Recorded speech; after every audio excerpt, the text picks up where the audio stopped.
Hey everyone, my name is Nick Werker. I'm the marketing director here at Answering Legal. Now, for the first time ever, our company is hosting 3 end of year roundtable discussions, and I am thrilled to welcome you to our legal marketing roundtable. During this conversation, we'll be reviewing some of the more interesting legal marketing developments that have taken place this year and offering tips on how law firms can be more successful with their marketing efforts in 2024. For this conversation, I am fortunate enough to be joined by 3 highly knowledgeable legal marketing experts. Our guests today include Heather Morse, Chief Business Development Officer, at McGlinchey Stafford, Nancy Myrland, President of Myrland Marketing and Social Media, and Roy Sexton, the 2023 Legal Marketing Association International President. I know, every time I say that, you make that face. I can't be over soon enough. Honor of my life, thank you all. Remember when we were like dancing around you, Roy, just going, Roy for president, Roy for president. Yeah. Heather started that. Thanks a lot, Heather. No, it's been wonderful. It's been leading a home association from hell. It's been great. How much longer is your? Well, I don't know when this is going to air, but as of the recording, I have a month and less than 30 some days. Not that I'm counting. Nobody's counting, right? Are they listening? In 2023, what have been the legal marketing trends that have caught your attention? Roy, why don't you caught my attention? Now we suddenly get quiet. No, you know what? I'll do it. I mean, it's like, look, this whole thing with like generative AI, what is it? What's it coming in? What does it mean? How are we going to use it? All of that. Like, what is this? And what does it mean to the law firm, to legal marketing, to the industry? And I start to, look at things from, the concern of, the business of McGlinchey, right? I've got the business of McGlinchey, Stafford. I've got the business of law. I've got, my department. I mean, there are just so many different layers here. And how is this going to impact the way we operate? Because with the clients, how they're utilizing it, what their expectations are on us. And there's just a lot of unknowns. And as we, sit in our silos of, marketing and, IT and accounting, finance, lawyers, how are we looking at it? And we've got to break down this barrier between the different silos within our departments, because this really is a fundamental change in how we're going to do business, how we're going to operate, similar to email being introduced. It's not that it's going to absolutely change everything, but it is going to, it's going to change the process, not the function, not the practice of law, not the this of a business. It's not going to change that, but it's going to change the functionality of what we're doing. And what does that mean? And I've been on my little quest to try and figure that out. And to me, I think it's going to be really exciting. So that's really, to me, like what jumped out. Yeah, and to tag on to that, I agree with all of that. And also, I've been in legal for a little over a decade and healthcare before that, and we've been talking this whole time, and I get tired of hearing it. Seat at the table, voice and, understand the business, take our profession seriously. We have all those things are true. This is the first year I think I've felt this intersection of technology, structure, and culture are all converging, that law firms that have some sense are going to lean into what we do, because we're inquisitive enough to want to embrace and explore these things, but we're thoughtful enough to say, Heather said this on another interview separate from this, where she talked about, it's not about reducing your workforce, it's about finally allowing them the air to breathe to provide the strategic insight they haven't been able to, because they're chasing around logoed golf balls and sponsoring rodeos and bullshit. Can I say bullshit? That really doesn't add anything to the true marketing mix, but gratifies a lot. My boss calls it the sugar rush. We're always chasing the sugar rush for these folks, and on the side, trying to do things that are truly strategic. And the zeitgeist has shifted everybody's conversation to say, enough. The pandemic, as horrible as it has been, cleared the decks. We restructured our team functionally as opposed to geography. We were no longer there to please the lists that they brought to Kinko's for distribution, but were, whatever, I'm being facetious, but we went by function so that people could learn the skills, whether they're around DEI, whether they're around technology, AI, social media, all these tools that have been marginalized for a long time now are front and center. So if we don't embrace these things and learn what we need to learn, and it doesn't mean we have to be experts in AI, we just have to be experts in the tools that are before us so that we can put our team in the best light possible to provide revenue growth and differentiation for the organization. That's what every other marketing team does in every other industry across the land. And I feel like this is the first year I've felt like all the threads are coming together. And I will shut up here in a second. And I do think this culture piece is important too, because along with the technology, we're living in a horrible moment and age, the way people are treating each other, the way the world continues to behave, the lies that we see put forth by leaders who we were intended to trust. And I think it's putting all of us on alert to say, now, do we need to go out there and make political statements? No.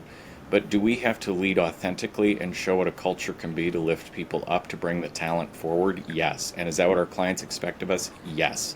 So if we can find a way to take the technology that allows us access and get a message out there and land it with the right audience, it's all there before us, and do it in a way that's authentic and not performative, quite frankly, that is what has been missing from this industry for at least as long as I've been in it. Well, I think, another thing that's missing is that, going back to these silos, is that, I've attended several conferences lately, and I'm, non-legal marketing, and I'm like one of a dozen, maybe, people there, who sit in my function somewhere, somehow. And that's not okay. There are conversations that are happening out there, and we're not all in the same room getting the same messages. We're not in the same room looking at the same products for the same solutions, and, I am, a gatekeeper for, the firm's purse, just like, the IT director, anybody with a chief title, we've got technology suites. We have different things that we're doing. And, recognizing and going through and spending time with all of our vendors, the firm's vendors, not my vendors, the firm's vendors, to find out, like, what is it that you're doing? How can I utilize your product better in my suite? And recognizing that, I don't have to go out and buy that product because we have all the components. I just need to get them talking to each other. And I ran around ILTA, running around between all of our vendors saying, can you do this? Yeah, running back to the next one saying, okay, well, they can do that. Can you do this? And if we put this over there, can this all work? And everybody's like, yeah. And I'm like, great. I got 22,000 steps in that day, because I was just running back and forth to our vendors. And then I called a couple of them on the mat. I'm like, why aren't you calling and making sure that I'm in the meeting when you come to my office? And they're like, well, I didn't know you existed. And I'm like, I'm on the website. Yeah. But I go, my function exists. I'm on the website. You have access to my phone number.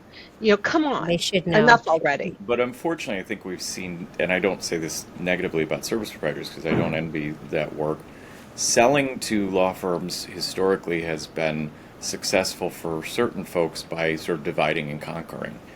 And I think we do have to call the question. I was chatting with Scott Winter the other day, and I said, what we really need is, and these exist, but when I'm redoing my home, I have a contractor who says, you need this and this and this and this, where we continue to miss that element. And we as marketers can't help we step in there and try to play that role, but they should be talking to each other and bringing that holistic enterprise-wide solution that is not, here's your finance team, here's your marketing team, here's your HR team. The data is what the data is. And, alumni is an interesting piece because that runs the gamut across all those things. It's the HR piece, it's the marketing piece, it's if they're a client, what is the finance piece? And we know CRM can help us with that. But somebody that comes in and says, what is developing now in terms of AI and other pieces to give you really market-worthy intelligence that is actionable, and don't sell separately to these different stakeholders in the firm. Sit down with them as a team and figure out the right solution. Yeah, I'm not even going that far. Nancy, I'm going to let you jump in, but let me just finish this. I'm not even going that far. I'm talking about products we already own. I'm talking Fair. about, Yeah. our time and billing Mhm. software company. Yeah. I'm talking about our, accounting software, our document management systems. I'm talking about Yeah. all of these different systems that are within the firm. And the fact is that we have the products already. We just need to utilize them differently. We don't know all the functions and features, and they're Yeah. coming through and leaving us out of the conversation. And Yep. as I keep saying, I am the business of McGlinchey, and I need to be able to access all of these different data points, and I can either bring in another product that's going to cost the firm a couple $100,000, Or if I'm already or own I can it. just Yeah. tap in for free to Yeah. what we already have. It's like, what do you want? Which one do you want? Yeah, exactly. And it's not necessary. Both of you know I've spent, and I don't know if you know, Nick, but since the pandemic, I attend this virtual lunch that Ari Kaplan sponsors, and it's mostly marketing technology people. But I started, because Ari's a friend, I started attending them way back. It's like about 920 of these lunches that he has hosted, and he won't stop. I mean, he gets a sponsor every month, and we hear from that sponsor about 4 times. And most of the guests, most of the now friends of mine, again, are in legal tech. And I love it because I've learned so much from them. But it's interesting when these outside providers come in that are his sponsors and they give these presentations, and usually one of those presentations during the month will be like a feedback forum, and they'll talk about, we sort of grill them and say, what's your business model? And some of these are brand new legal tech tools, some of them have been around for a while, and we'll grill them and say, what do you mean? I still don't understand, based on your sales pitch that you just gave us, what does that mean? And maybe you could refine this or that. And in almost every one of those conversations, I will say, because I'm almost alone, like maybe there are 3 of us who are marketers in that, or traditional marketers in that mix, and I'll say, have you thought about talking to the marketers within the firm? And they'll say, well, no, we just talk to, we talk to the CIOs and we talk to the lawyers and the managing partners. And I say, you are completely missing a huge group of people that very much have to do with this decision. So I think what's going to have to happen, because everybody sort of this last year is running around now like crazy, like, what do I do? And I don't know enough about this. And then there are many of us who have been taking a deep dive. And Heather and I wrote an article for the Legal Sales and Service Organization, our blog post months ago, and this was brand new, and sort of tried to give a very basic understanding.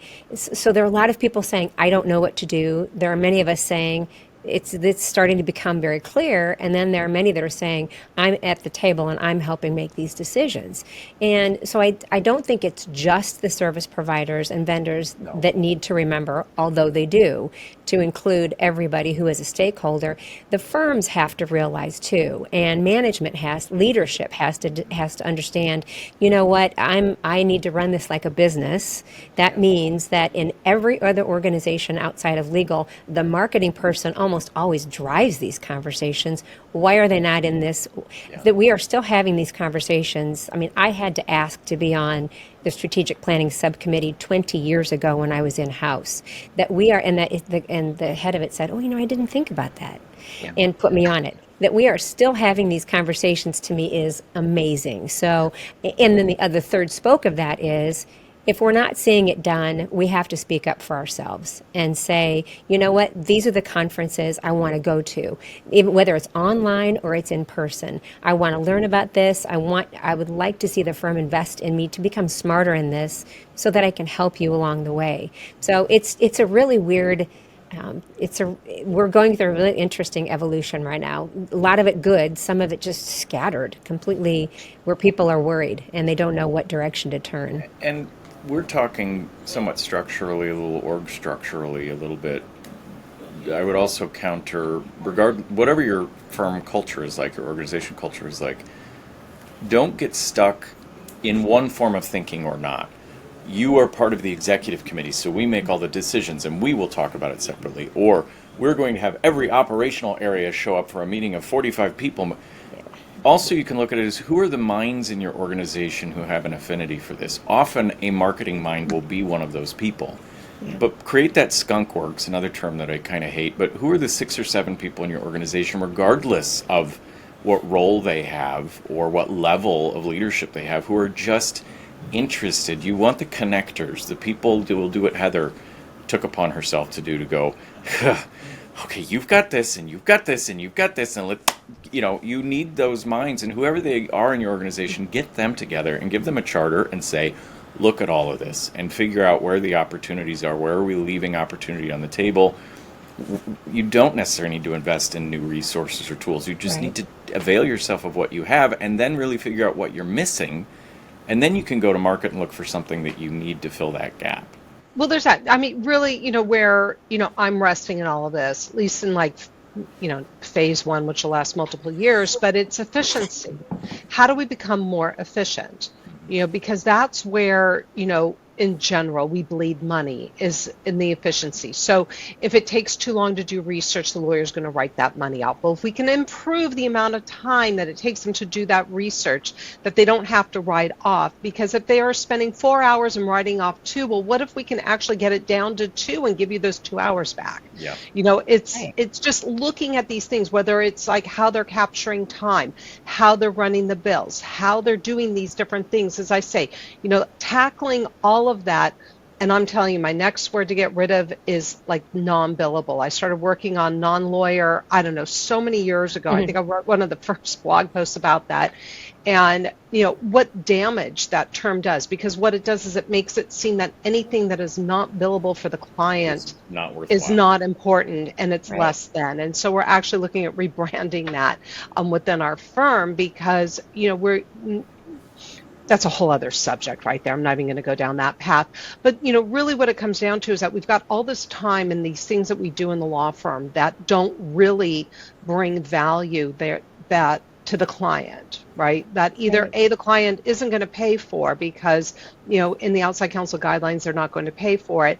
Or you've got like an associate working on something brand new, or you're spending so much time searching for a document that, gosh, I remember, working on that for another client. And I know we've got we've got like a template that I can use and trying to find that template. No, all of that is wasted time. And if we can reduce all of that wasted time utilizing, AI, which is not generative AI. AI is different from generative AI. Those are two different things, and people have got to learn to separate them. And you don't have to be scared of generative AI, because we can create, within the firewall, a generative AI system. But, what that does is that investment allows you to become more efficient and run your business more efficiently, because our clients are going to be asking us, how are you becoming more efficient? And it's a scary word for lawyers, efficiency, because that means they're billing less. But my theory and all of this is not that we're going to ask them to bill less. Bringing in these tools is not going to impact their billable hour.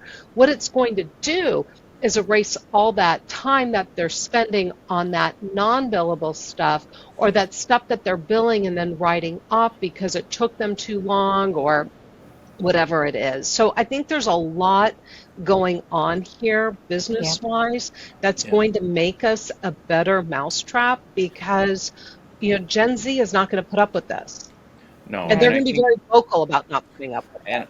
And I, living in Metro Detroit for 25 years and having been in healthcare and seen the commodification of that industry from the big three automakers, we've been saying this for years, but we need to let go of our preciousness around the billable hour, because the inquisitions are going to get faster and furious, because our clients are bringing these efficiencies to themselves. Right. And to their clients. So they are going to have this expectation that we are doing the same. It can no longer be sort of this sacred circle. It just can't be. And so embracing that and the efficiency, does it mean fewer billable hours? I don't know. It could also mean you're charging differently for the value you're bringing, because you're actually bringing predictable outcomes in a way we've never been able to necessarily get our arms around it. And many of us came from other backgrounds and ended up in these professions, which the three of us are successful at, and you are too, Nick, because we have the minds we do. And are those minds a little annoying to people sometimes? Probably. Do I care? No, bugger off, because you need somebody to get in there and say, yes, I'm handling your messaging. Yes, I'm handling your differentiation, your positioning, your market messaging. Pricing. I'm quite weary of the false distinctions when people are like, Roy, it's too much marketing in your background. You need more business development. I've been doing business development for 25 years because we create this nomenclature, and again, bugger off. I am sitting there watching all this, seeing where the synapses aren't firing and could be, in a way that creates a leaner, meaner machine, brings more value to our clients, puts more money in the pockets of our attorneys, and yields greater market growth. Because to tell you, the other thing we're facing, and we've said it for years, healthcare, I said 10 years ago, and I sound like an old man, Southeast Michigan's going to have 3 healthcare systems in 10 years. We now have 3.5 healthcare systems because they've all consolidated. We're seeing it. I'm not going to mention firms that have recently announced their closure, but they're coming. There will be more. Yeah. Because they cannot afford the infrastructure that is required to meet the client demands. And having started a mortgage foreclosure firm, which everyone was like, what is that? Kind of glad I did, because some of the scrutiny that firm was getting, we're now seeing across the Big Ten, the White Shoe, all the firms, they're getting this kind of, they have been, but they have to be prepared for it. And that means you let go of some of the sacred cows and you work in the way Heather is describing, and you're going to be farther ahead, and you got to let your marketing people be part of that, because then they're the ones who are going to turn that message around and be able to tell the other clients you don't have what you've brought to the table that other firms can't. Yeah, and it's interesting. I recently released a blog post and a podcast about alternative forms of billing and really value-based billing. I mean, when you go to the doctors say, oh, I don't know, but my hourly rate is $3,000. I'll let you know how much it costs when we're done. No, you have an appendectomy, or you have my poor husband, you have a rotator cuff surgery, and it costs this much, and it costs this much to check in, and it costs this much for the follow-up appointment. And it's all based on the value, the outcome that happens. Now, lawyers will say, but how do we know what the outcome is? Well, then you say, and this is repetition of what I said in the podcast episode and blog post, you look in your billing system, and you look for similar matters, and you say, gosh, are these somewhat similar? What have we tended to bill? What are the averages? What's the median? You gather your data, ask your marketing people for some help with this, your accounting people, your finance people, everybody, again, around the table, and say, you know what? It looks like over the last 5 years, every time we've had a similar matter, we've billed $200,000. And that's a starting point. That's not the be all and the end all. But if we don't, here's the issue. We've been talking about changing our billing structure for how many years, and it's always been, we're kind of comfortable and things are good. So and this isn't what they would ever say out loud, I have a fear of failure with this. I have a fear of the unknown. Why would I want to change that? And it's just too much work. Well, here's what's going to happen. And California and Florida now are accepting comment on their propositions that they have recently created for their bars to say, you know what, these are the things that we think should happen for regulation with our state bars. And if those two are doing it, others are doing it. And it's to say, should we be telling clients every time we use generative or any kind of artificial intelligence, to your point, Heather, any kind, should we be telling them that? And should you be reducing your bills, lawyers, because you're not spending as much time? There's a problem here. If any of that language goes through and that expectation is set, we have some problems here. And if we all of a sudden have to say to somebody, if a client is allowed to say, all right, you know what, the last time you billed us for that, it took you 500 hours. How much time did it take you this time? And you have to truthfully say, it took us 50. And then they will say, if we are stuck in this billable mindset, they will say, well, gosh, your billable rate tends to be, let's average it out for your team, tends to be $1,200 an hour.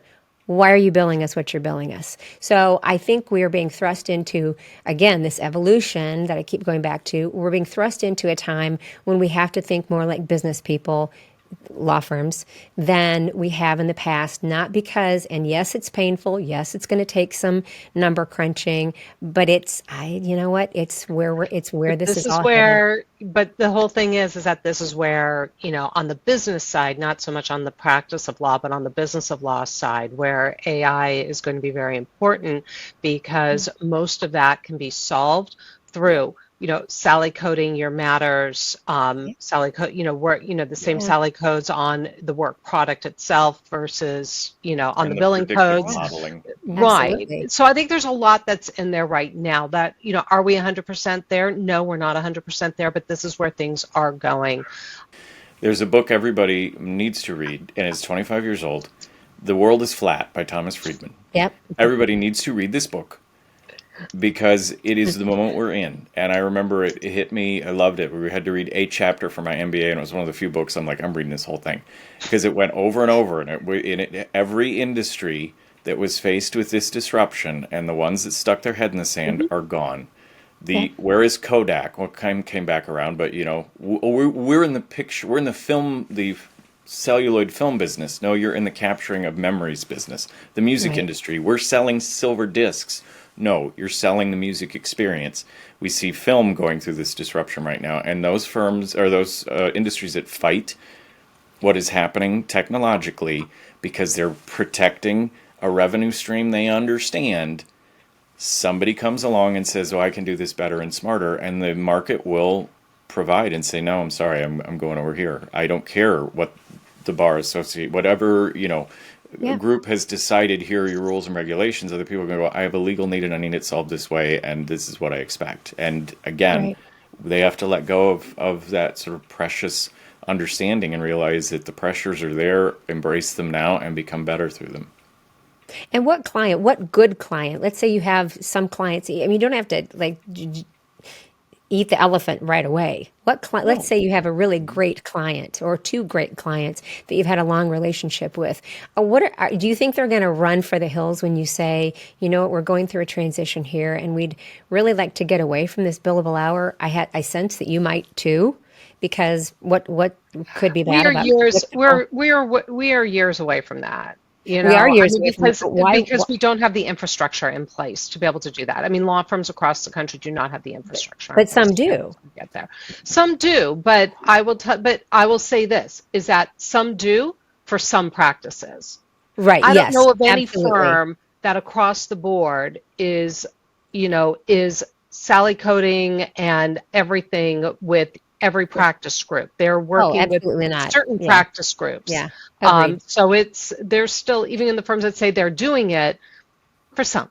But this is where the marketing mindset kicks in, and this is what you're saying, Nancy. It's sit down to get the voice of the client, even if you're not there, even if you don't know when you're ever going to get there. A microcosm of this was 2 years ago when everyone was saying, "We can't wait to have in-person events again. Our clients just want to get with us and party." And I'm like, "No, they don't. Right. I know they don't. They want to be home in their basketball shorts. They want to be selectively." So we did a survey, and they were like, "You're going to ask our clients?" "We know." I go, "I don't think you do." And we did. Those who'd attended other events, and we said, "What would you like to attend?" They said, "We don't mind socializing with you if there's an educational component. We're getting extra value. I don't want to go to a football game with you. I don't want to go to the opera with you. I know where StubHub is. However, if you can add extra value, we'll attend the social. Otherwise, give me the education and do it in a way that's convenient for me." That's what our client base told us. Now, I'm not saying everybody's, you're in a different market, different situation. But again, sit down and find out before it's too late. Have the conversation and then use that to push the organization to put the infrastructure in place. Because then you go, "Hey, this is what we're hearing and it's coming. We better invest and get this together." Yeah. So I have a separate question. What would be your advice to law firms who are trying to build out their marketing game plans for 2024 and incorporate this stuff that we're talking about? Where should they be looking, and what should their efforts be focused on? I mean, I think to think logically and to get out of the, "Oh my gosh, what the heck are we supposed to be doing next" mode, and "Oh my gosh, their ChatGPT just updated. Oh my gosh, new features. I should try this one, blah, blah, blah." I think what we have to do, or what I would recommend doing, is to step back and say, all right, and this takes a little time, but if you get help, it's okay, is to say, what are all the things that we do? And what are all the steps that we take to do them? Whether it is writing a brief for a client, whether it is, creating a video that has to do with two of your attorneys, if it's a blog post, if it's whatever it is in the firm. But if you want to just start with the marketing and business development function, start there. And to say, what is it that we do? Okay, forget AI for the moment. What are all the steps that we go through whenever we have to do this? And once that task is complete, if you will, is to go back and say, all right, what of that could we be automating? What of that could we be making more efficient? What of that is so painful that it's taking us away from being strategic? And then say, what tools, to Heather's point, what tools that we already have are, because as she said, she's right, all of them are building AI tools and AI functionality into them. It is rare when I pull up one of my pieces of software to do something I do and generative AI has not been built into it. So before you go spend the next dollar is to say, if you've parsed it out like that and become strategic, then what is already being built into that will take care of that. And then start to do it, piece by piece by piece. And then just to become extremely aware of what all of this means, to watch the news, to listen to people who are reporting about it and who are taking deep dives into it. You don't have to do it all yourself. And to understand, we talked about this a moment ago, the big picture. What does artificial intelligence generally mean? And then what are the pieces that fall underneath it? Generative AI being a piece of artificial intelligence. So I think it's that planning and parsing out of the processes, figuring out what you already have, and then becoming as educated as you possibly can by whatever means you have available to understand the big picture and then each of the little pictures. I couldn't agree more. And I to all legal marketers, myself included, we are unfortunately rewarded for being reactive. And it teaches us really bad habits. And sometimes, and that's why I love my boss, she's always like, Roy, could you put a pause in there for a minute? And I'm like, okay. And she's not wrong. She hates it when I imitate her. She says, you sound like Tom Cruise from Far and Away. And I go, I do not. It's pretty good. I think I'm good with the Irish accent. But do the pause. Do the process mapping. If you haven't done that, you need to. You should be doing it all the time, whether it's a formal process or you at least have it in Asana or somewhere where you know the steps. And look for second point of that is look for the places you're like, God, this is a pain in the ass. It's always a nightmare to deal with this thing. Those are where the opportunities are.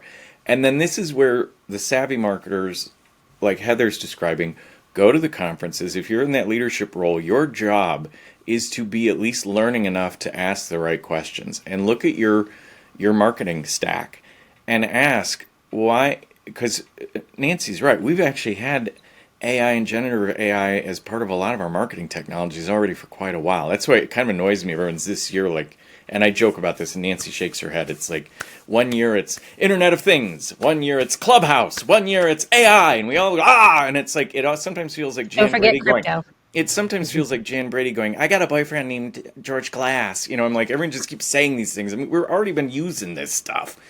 So get ahead of it and show your firm already that you know it. You've been using it. And if you've got a piece of marketing technology that isn't, then you need to ask that person the hard questions and say, we're going to look at things that can bring us efficiencies in these 3 steps.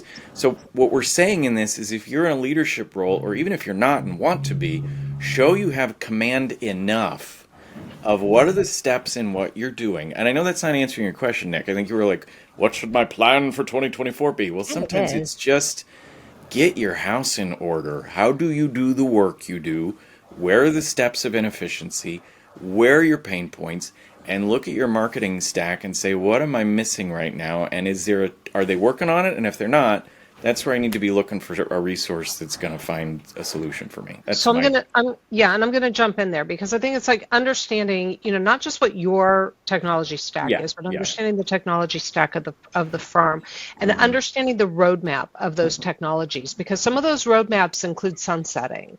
I don't know if anybody else has had this issue, but we've had several products that are being sunset, and the reason being is that they are too expensive to update. So as we're all moving from AWS over to Azure, a lot of technologies are upgrading and a lot of our products are not going to be able to convert. And so they're being sunset. And you need to understand what does that mean. And so I think that's one thing that's really important right now is to understand the roadmap, and also, because, we can't upgrade everything all at once, right? Otherwise, we really break the system. understanding your roadmap within your firm of what's getting upgraded and when is that getting upgraded, and when that upgrade happens, what new tools are going to what new functionalities are going to come out of that. I'm really excited for iManage Plus, which is going to happen once you've upgraded to Azure, but you got to move everything over from one server to the next. There are a lot of products right now that will not sell if you are not on Azure. There are a lot of products that are on their way out the door, things that we in the marketing department have been depending on, like Monitor Suite. That's going away. They're not selling it anymore. That is going away. What's it getting replaced with? I don't know. Has anybody called me to tell me that they're going to be sunsetting that product? No. I'm like, we're in it daily. But no one from LexisNexis has called us to say, here's what's coming down the road.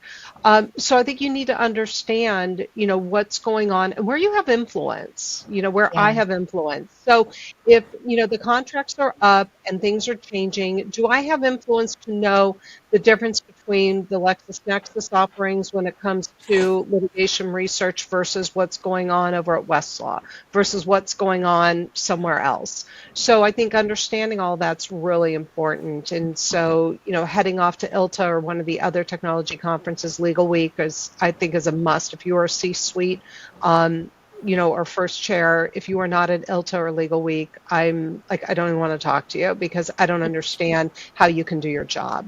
I really don't. If you are not at one of those two conferences next year, you are not doing your job because you are missing out on 90% of the conversations that are going on.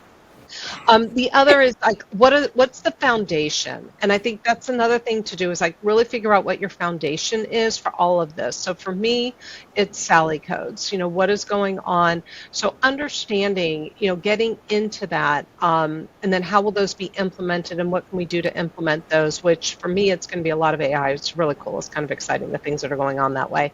But getting involved with the Sally Alliance, I think, is really important as well, because it's really going to push everything when it comes to pricing, when it comes to value, when it comes to experience. Everything is in there. And for me, everything that we can do with zero attorney input, at least on the front end, is the way to go. Right. We were talking about like, well, but because every client is going to have a different billing code system that they need to use. I'm like, I don't care. Guess what? If I could Sally code that on the back end without attorney input, that's all I need to do. It's like, this is what I need to be able to get them the information. I don't need to know their billing codes. I just need to know, what the Sally codes are. And, that's really exciting as well, because we have leapfrogged into a whole new world where, we can do all of this. And that's what's really important. So I think understanding what are your foundational things that you need to do, but knowing what's going on with your technology suites throughout the firm is going to be really important, because if you're building everything out and then you find out that, you're moving off of Aderant, or you're moving onto Intap, or you're moving into, or that product is being sunset and they're going to be purchasing something to replace it, well, get involved in that conversation about what they're going to replace it with, because there might be something better that, your CFO or your ITO doesn't know about that would meet both of your needs. So open doors. Start to walk down the hallway. If you're not going into the office, start going in the office and start having lunch with the people in your hallway. Yeah, insert yourself into conversations. And if you feel funny doing that, call the service provider, the vendor yourself, and say, I just feel real, you know what, please don't share this, but I need some education. Do you have a half an hour when you can bring me up to speed? Who would not do that? I would do that in a heartbeat. I just showed up at the conferences, and I will tell you, they were happy to give me demos. They said, give me a demo of the product, And and why would they not? And they know all of our people because they're all there. All of the people are there, and I was able to get demos of all of our products and get, just really good understanding of everything that was going on. And it was fantastic. Fun too. Well, and you know what this it's not apples to apples, but this is do you remember when, for a long time it was just legal marketing, And then all of a sudden, business development came on the horizon. And those who decided, you know what, I need to learn what that means. And I mean, there are many of us who had sales backgrounds. And so it was not a new, that was not new to me. Yes, yeah. That was the whole first part of my career. So a lot of that wasn't brand new. But those who took the bull by the horn and said, I need to learn what I'm doing here, Right. or who had wonderful firms behind them to say, you know what, we're really leaning into business development and we want you to be the person that leads us. Go get the education, whatever it is. And then there were those that didn't feel that they were worthy enough to do that because they didn't have the skills. And so all of a sudden we had this separation of marketing and business development people. And for a long time, there was a halo on the heads of those who knew how to do business development. And those who did traditional marketing were made to feel like their jobs weren't as important. We are in that next transition when we technically are all marketing technologists as well. That's just part of the job. It's not another department. It's not the IT department. We have to understand what it means to use and to be knowledgeable in marketing technology. So spending time around, going to however many 100 virtual lunches, you don't all have to do that, I promise. Going to conferences, spending time with the Scott Winters of the world like Roy has, and just inserting yourself in these conversations to say, show me how this works. And let your firm know, I want to be that person. I intend to be that person. So this is what I feel comfortable with. This is what I still would like to do. Do you support me if I find that sort of education? Because I intend to be this person. And I think it's my responsibility, if I am the senior or any marketing leader in my firm, to understand how that works. So I think we're on that next evolution of don't let this time pass without absorbing and learning those skills, because I don't want to see any of our colleagues left behind because of what's going on right now. No, and you know what? And what I get more than anything else is, Heather, you think differently.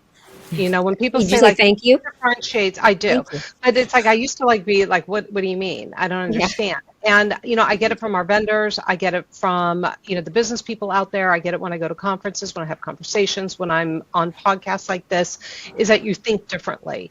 And and that's really scary, because I obviously I think like everybody else, right? But I'm thinking holistically about all of this. I'm not thinking about in my silo. So I joke about like the multiple P's of marketing, depending how many there are at any given moment. Yeah. But one of them's people. So I really insert myself in anything that has to do with people. That means like internal people. Well, we got to have internally happy people because you want people to work here, because lawyers want to come here and bring their business, and they want their secretaries happy, and then we need office admin people. And so everybody needs to, we need to concern ourselves as marketing people with what's going on internally, because if we are in a toxic work environment, people don't want to work here. They're not going to want to bring their books of business here. They're going to have issues and they're going to leave, And so, just thinking about, what all of this means holistically, and getting out of that silo.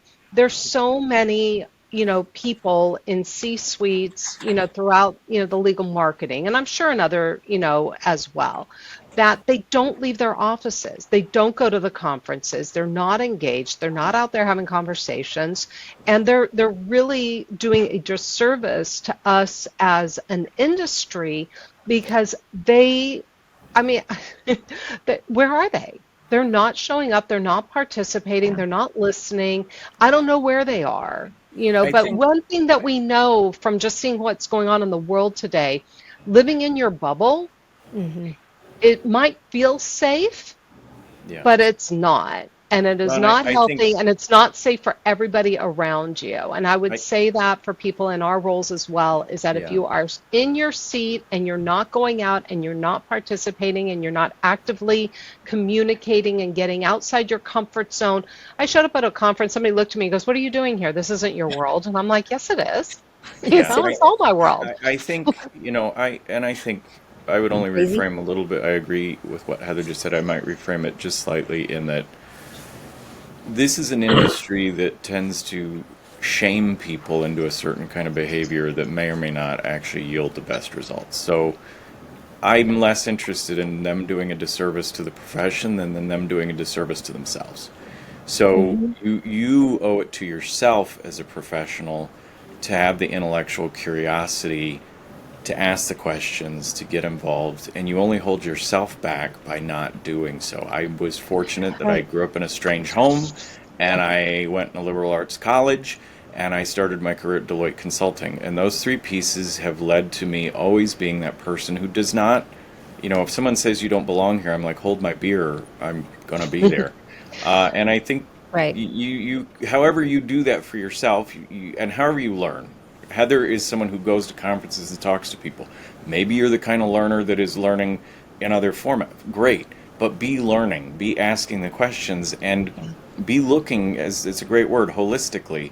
What I learned when I was at Deloitte as a consultant, a baby consultant, you go in and you got to just be open to what you're observing, not what you're told. And the people that would work with us as consultants and engage with us, I guarantee the chief operating officer would come to the consulting team and said, who worked well with you and who didn't? And we said, well, this person wouldn't give us information and this person would. So when I'm sitting down with service providers and consultants, I tell them everything. Don't be shy about the flaws of your organization. Every organization has them. I see people make that rookie mistake when they sit down with a service provider. They're like, oh, I don't want to tell them. I'm embarrassed that we don't have this. And well, you don't. Certain things you do well, It is what it you is. don't. The only way people can help you is by telling them exactly what's going on. And when you share your data, it may be anecdotal, it may be quantitative, they then can enter in and say, here's some opportunities. But then you also have to be savvy enough to be learning and see past what the sales pitch is versus what the truth of the matter is. And when you do that, when you thread that needle, you will have a successful career. So I agree with Heather. Be intellectually curious and insert yourself into wherever the conversation is, whether you're invited or not. You'll be grateful for it, you'll grow from it, and your organization will grow from it. And to me, that's true inclusion and diversity in an organization. And if they're not willing to let you in, either find a different organization or show them how they are screwing themselves out of success because they aren't embracing the voices in around the room, regardless of their title, their educational background, their sexuality, their race, their faith, their gender, any of it, their age. Ageism is strong too, and I'm starting to feel it myself. I'm like, let's not treat people who are invisible because they're over 50. It goes the other way with ageism too, because when I used to go to conferences, people wouldn't take me seriously because, I don't know, I guess I'm younger, I look younger, but I didn't care. I wanted to learn. And to your point about not being embarrassed, when I first started in marketing, I didn't understand, and this is 10 years ago now, I didn't understand what keywords were. Everybody kept saying keywords. And I'm at my first SEO digital marketing conference for this product. They sent us there. They paid for the ticket, which I now understand was a ploy to get me to buy their very expensive product. But at the time I was naive and it was great. We've all been there. We've all been free there. lunch, right? And so this is why I like going to conferences, is because I had no business being there. I was not a stakeholder. I was not in business development. I was just there as a representative of the brand for them to try and sell us this product. But somebody else was exhibiting there, and I go up to them and I was like, I'm trying to get my career jump started here. I'm 21. Can I have a demo of this product? I still use it. It has been 10 years I use the same exact product. They've obviously evolved, and it's SEMrush. Everybody uses SEMrush. It's the same thing for 10 years, except a little bit better. But they're happy to give you a demo. They didn't make you feel stupid. They want you to buy it. And if you already own it, I can't tell you how many phone calls I still get from SEMrush. They want me to buy some other part of their plan. They don't care. If you're nervous about feeling stupid, don't, because it's... And what I think is so important in that story, and you said something, I'm going to pick on it. You said, I was young and I didn't belong there. We all felt that way. But you did. And they were savvy enough or gracious enough to go, this is a human being that wants to learn something. And I think all of us in this weird life that goes by so quickly, be open to whoever the human being is if they're approaching you with the same openness. And I will tell this story. I've told it 100,000 times, and Nancy and Heather are so damn sick of it. I was not so young, but I was like you, and I wandered into a couple LMA conferences, and I didn't know what to do with myself, and I felt very self-conscious and very stupid. And these two women right here were among the first to say, "Hey, crazy, come over here, sit with us, talk. We're What are you crazy about? too. What are you interested in?" And I was give myself enough credit to go, I like them. They remind me of women in my life who've had very profound influences on me. I sense that in them. They're going to take care of me. They're going to teach me things. They're going to kick me in the ass when I need that, and they have. And whatever your journey is, whether it's MarTech or diversity or the different issues we've all danced around for an hour, be that person, whatever age you are, to find those people who will Yeah. take you in arm and teach you things, and also be willing to learn from you in your journey. Because there wasn't a lot I had to teach Heather and Nancy, but they were interested in my background and what I was doing and how I got there. And We those like are the things that will benefit your career, and the things that benefit your career will benefit your firm and your organization. And that is the way it's always been. No matter how technology changes, no matter where the world evolves, those are the relationships that matter, and that is what benefits business ultimately. I feel that deep in my bones. And these two, and Nick, you've been a wonderful People. late entrant in my Yeah. life, but your story made me think of that, and I would encourage anybody, do what Heather said. Go to what your firm will get you to go to, and if they don't let you go to the things you need to go to, make a case for it, or God, spend your own money to get there, and then show them how Right. beneficial it was. But while you are there, find those people who will help you on your journey.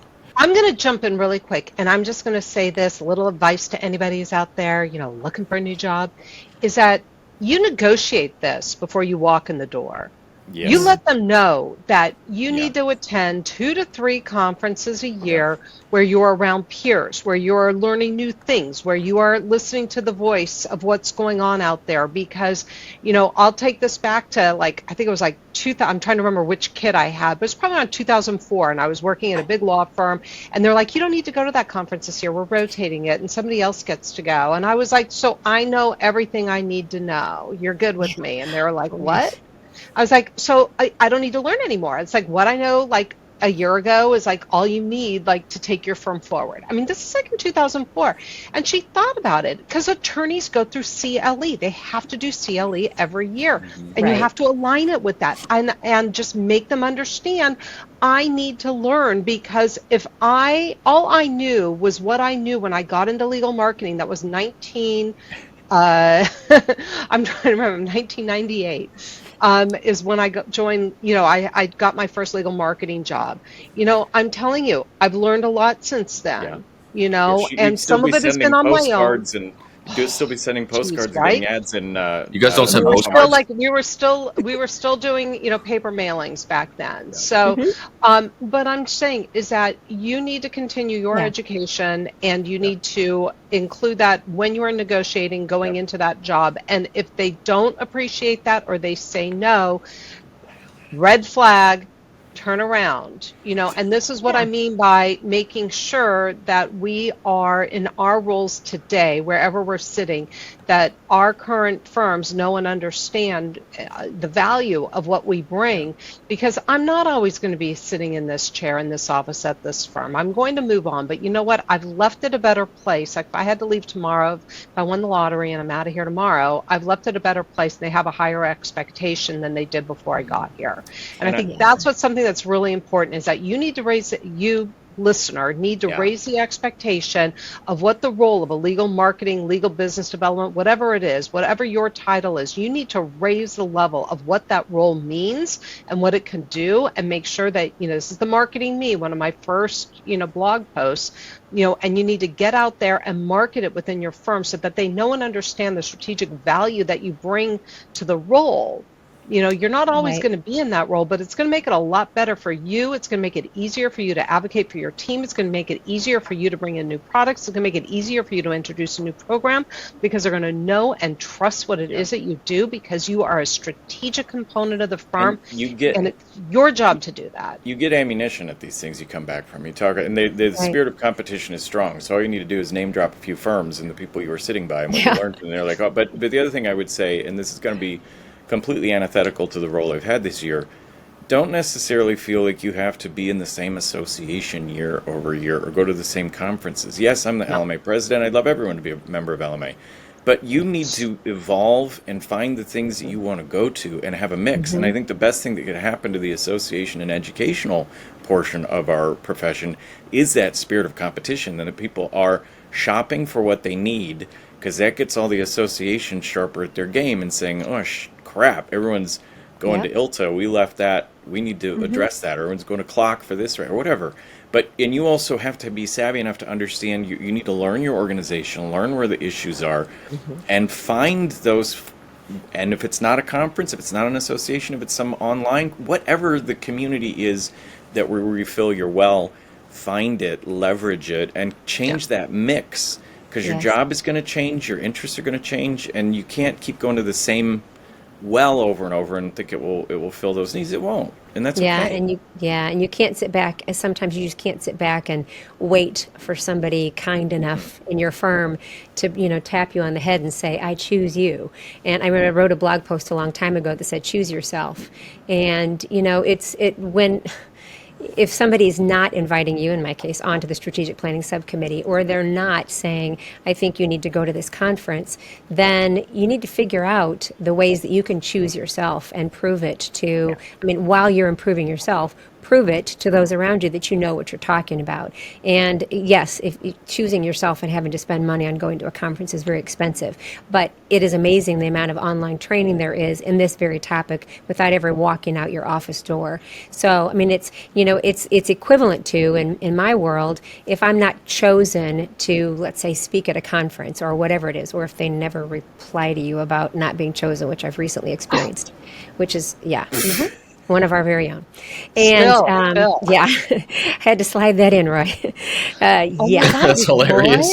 Roy? No, I just told him about it. No, we've talked. The note has been made. The feedback will be provided. Yeah, yes, it's in a couple weeks, and I was never told I wasn't. Nancy, yes. Oh, anyhow, bring it, Nancy. I know. Nobody will be able to figure it out by the time this comes out. That's a good feeling. You're right, Nancy. You're right. It's like, part of this is investing in ourselves, where we can, and not everybody can do it. Not everybody can afford to do it, but you're right. There are a lot of options now, so you can do it online. So many. I've taken courses. There are many ways that we can do it. Absolutely. But getting outside of your bubble, man. It's like the best thing that you can do is get outside your bubble. It feels good too, because you start to realize that. And because usually when you're doing that, part of what you end up learning is you start to realize, I knew more than I thought I knew. Yeah. Or when you're in on conversations, you're like, oh, I actually contributed something and they didn't know that and I did. That feels really good. Or I was able to give an additional perspective and that feels really good. So we can't sit back. This is that career advice part of it, and wait to be chosen. If somebody doesn't choose us, do you sit back? Do you create your own videos? Yes. Do you create your own blog? If you don't have a blog because you're in-house, that's fine. Well, you can start one if you want. They're pretty easy. You can go on LinkedIn and you can start your own newsletter or write your own article or record your own video or start your own podcast and demonstrate your knowledge. And no one had to choose you to do that. You just had to choose yourself. And if you care about your career, you can never sit back and wait for someone else to guide you that whole way. And that gets the firm's attention too. So if you're feeling like they're not paying attention to you, but the outside world is tapping you in as an expert, then you go, well, everyone else wants my opinion, but you don't. I think the other thing from the educational perspective I would offer is also don't feel like you're limited by the associations and the books and the texts that are related to the legal industry. Absolutely. You should be looking at other industries and what they're doing, and whatever it does, if you're a creative person, industries. Yeah, and if you're... What did you say? Or whatever it is. Industries. Yes, absolutely. If you're a creative person, you're going to be inspired by different things than other people are. So, I'm reading Britney Spears' book right now, and everyone's like, really? And I go, yeah. And actually, I find it very... It's quite good, and I know there was probably some help, but it tells an authentic story about a person who was buffeted through a lot of unfortunate influences, and there are things that are instructive to me as a professional that I'm like, you know what, I'm learning some things from this, even at this late state of game, how I treat people and how I've been treated, and I'm fascinated by Taylor Swift and Beyonce and what they're doing currently, and I love Disney. There are things that I look at that we were joking about the Marvel situation right now, where they were strong and where they're weak. As a marketer, I am as interested in studying and reverse engineering some of the techniques, because at the end of the day, our job whatever title we have, is to influence the psychology of somebody to buy the thing that we are selling.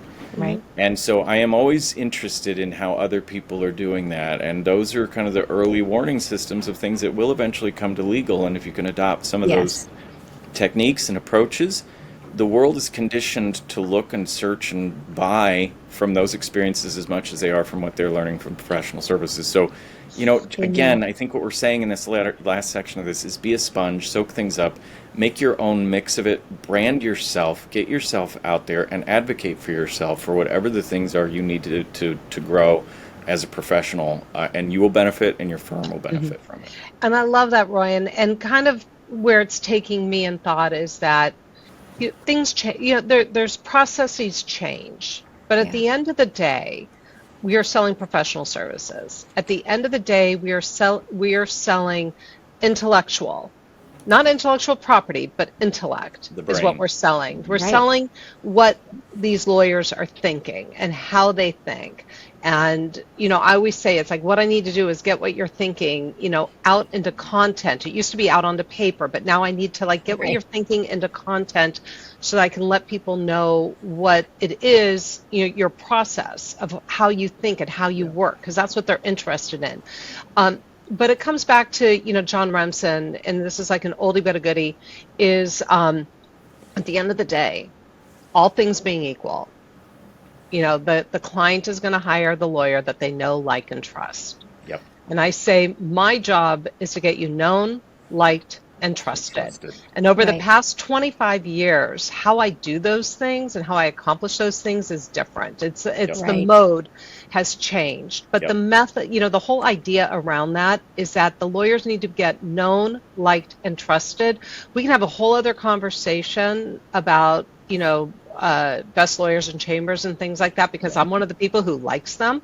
Because I will tell you this, we've worked really hard, and our rate, we had 2 offices that got ranked this year. You know why? Because we've been working on getting them known. Because that's one of the things, is known, liked, and trusted, getting them known within their communities. Because what a ranking tells me is that your peers know who you are, they know what you do, and your name was top of mind enough that when the little thing came by and they said who should be on ranking, they went so-and-so. And, and that's really important. And that's what I get out of those surveys, is that it's showing me we're getting people known. So known, liked, and trusted. How do you do that?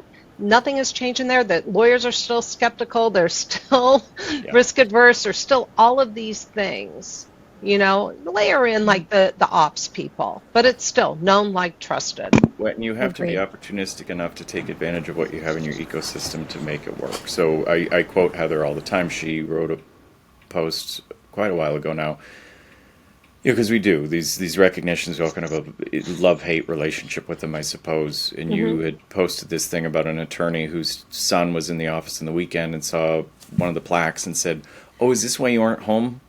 You got this recognition." And it's kind of a poignant. There's a lot to unpack there, quite honestly, about mental health and other things. But regardless, it's still kind of a lovely, like Norman Rockwell. Like you could see the little kid like looking at it, like, "Oh, you're that." But the other thing I often liken it to, again, my Disney. I think of Dumbo and the little mouse who gives Dumbo the feather and says, "You need this to fly." And then they have that horrible scene where the clowns are setting a building on fire and the feather goes away and the mouse is like, "You didn't need the feather. I was kidding. Just fly."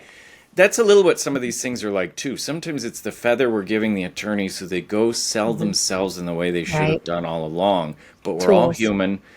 I love the trifecta you acknowledged, but it's also that other part of the confidence to get in there and go beyond being the excellent lawyer to be the excellent connector with people, to say, "I like you as a human." I go into a restaurant, I assume I'm not going to get food poisoning. I assume the lawyer knows what they're doing, but I'm going for the ambiance, the culture. Does this person get me? It's like if I hire a therapist, a interior designer, do they understand me? Do they shame me about my ideas? Or do they make me feel like I'm part of the process? Again, that is part of our magic that we can weave. And again, the venue, the way we do it might change, but it still remains true. That's what we're here to do. I have to be that guy. I know. It's only been like an hour and a half. What? I have to be. 10 minutes of it were, we were supposed to just be an hour. We went over. I know. Heather Morse, Nancy Myrland, and Roy Sexton, thank you so much for joining us today. If you Thank haven't you. already, please check out Answering Legal's end of year legal tech and law office management roundtable discussions.